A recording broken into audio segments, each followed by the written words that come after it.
Welkom by ons les oor inleiding tot regering en politiek. Vandag gaan ons die konsepte van nasies en nasionalisme en hul verhouding tot state ondersoek. Nasies is groepe mense wat gemeenskaplike eienskappe soos taal, kultuur, geskiedenis en identiteit deel. Voorbeelde sluit in die Suid-Afrikaanse, Franse, Japanese en Koeriese nasies.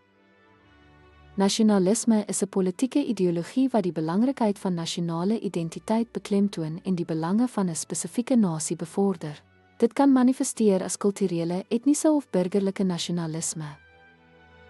Nasionalisme dryf dikwels bewegings vir selfbeskikking, onafhanklikheid en soewereiniteit aan. Dit kan 'n verenigende krag binne 'n staat wees en solidariteit tussen burgers bevorder. Nasionalisme kan egter ook lei tot konflikte tussen verskillende nasies binne 'n staat of tussen state. Hierdie dubbele aard maak dit 'n komplekse en invloedryke mag in die politiek. State is politieke entiteite met gedefinieerde gebiede, bevolkings, regerings en soewereiniteit.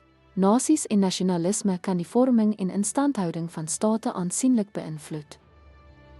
Om die rolle van nasies en nasionalisme te verstaan, is dit noodsaaklik om die dinamika van staatsvorming, regering en internasionale betrekkinge te begryp. Dankie dat u by hierdie sessie oor nasies en nasionalisme aangesluit het. Dit is noodsaaklik om hierdie konsepte te begryp om politieke identiteite, ideologieë en konflikte